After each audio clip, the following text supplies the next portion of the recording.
Hey everyone, welcome back to my YouTube channel.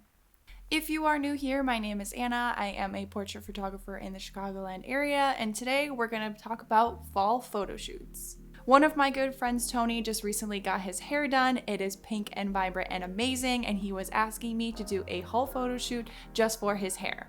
He is also a YouTuber just like me. He does K-pop videos and video game videos. So if you're interested in that sort of stuff, the link will be in the description and I will list him somewhere up here. When we were actually doing this shoot, it was pretty hot and the leaves didn't change as much as I wanted it to during peak foliage in fall. So I'm going to show you guys a couple tips and tricks in Lightroom to show you how to get the best fall photos.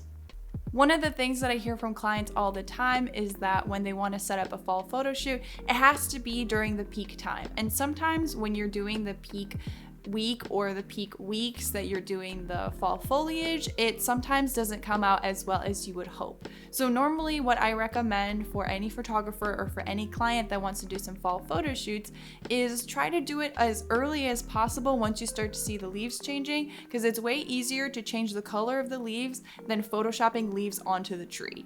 Like I mentioned before, it was really hot that day, so Tony was wearing a shirt kind of similar to this, which has a pretty thick material. So if you are planning on doing fall photo shoots when it is a little bit warmer, I'd recommend trying to find materials or clothing that is a little thinner than what you would normally wear in the fall, so it doesn't actually give the illusion that you're sweating during fall, which is usually not the case. Tony and I happened to stumble along this little forest preserve that I had recently found during some location scouting. It was a fantastic place because it had a lot of very cool fountains and a lot of areas that made it really easy for me to give the illusion of it being fall. Once I had taken all of the photos, it was time to open up Lightroom and begin editing. So this is the photo that we're going to be editing today, and this is how the photo looked out of camera. You can see that some of the leaves have changed just a little bit slightly, but there's still a lot of green that's going on. So I'm going to show you guys how you get from green leaves to completely orange and very warm colors. So the thing that I normally do with all my photos is I'll go into the light panel and just sort of change the exposure. I brought the highlights down just a little bit only because Tony's face looked very bright and there was a lot of highlights showing. So I just brought that down just to make it a little more realistic and normal. And when you go into the color, you'll see that I've changed the temperature just slightly to warm because in fall you obviously see a lot of yellows and a lot of oranges, so we're going to bring the temperature to a little more of a warmer color. And since Tony's hair is very bright and we want it to be very vibrant, we're going to bring the vibrance up. But more importantly, what we're going to do specifically for the leaves is go into this color mix right here, and you're going to see that what you can do is you can select every single color that you're interested in using. So one of the main things that we're going to focus on is green. So let's go into the green over here, and if we bring this down just a little bit, you'll see that obviously I changed the hue significantly down to the yellows only because we're trying to get rid of this green here. If I bring it back, you'll kind of see that the greens sort of come out a little bit. So what we're going to do is bring that hue down.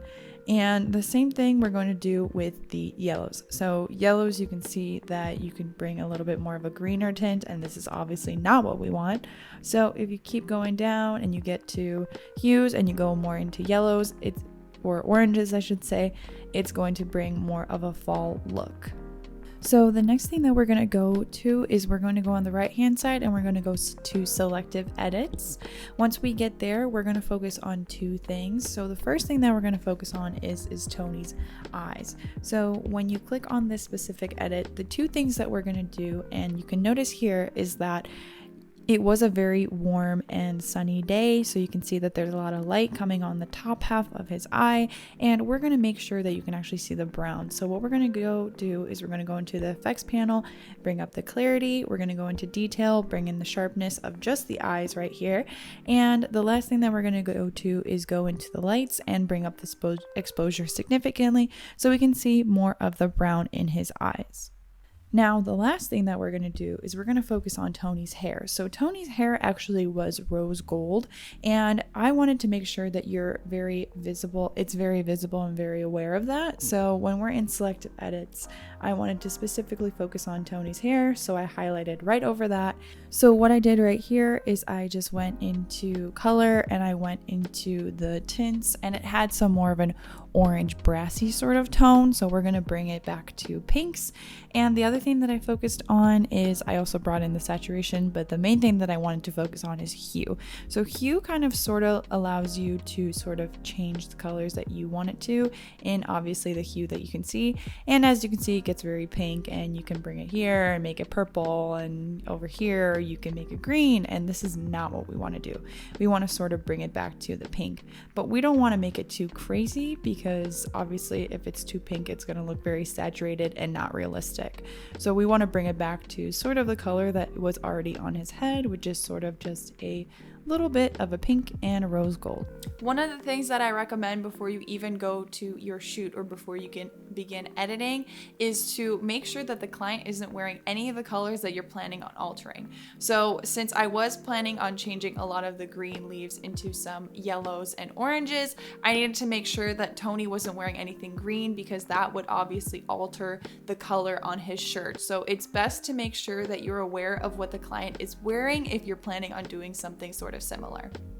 If you do run into an issue where you notice that the client is wearing the same color as the color that you're altering, what I would recommend if you're planning on doing something similar to this photo is to either reduce the amount of color alteration that you're doing in the photo, or you can use the selective pen tool and draw over the clothes to bring back those colors.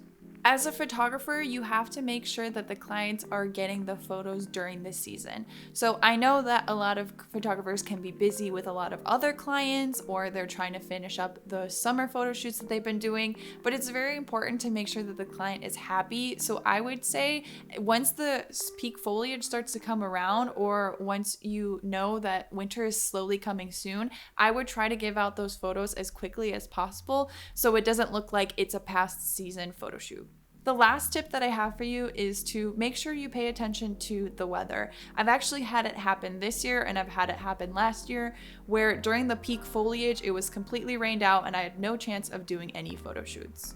Especially with flu season coming around, you want to make sure that your client stays safe and healthy. So during rain or during the days where the leaves are very wet and obviously it's very cold, it's very often and very likely that your client might get sick after this situation. So it's best to make sure that you try to find a day where it's completely sunny and there's no wet leaves on the ground.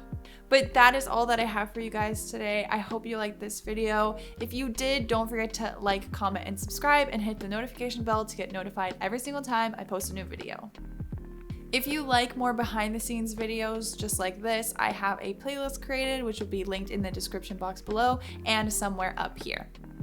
If you're interested in my travel videos where you can explore the world with me and see what I do in my free time, that will be also listed in the description box below. But that is all that I have for you guys today. I hope you guys are staying safe, and I will see you guys in the next video.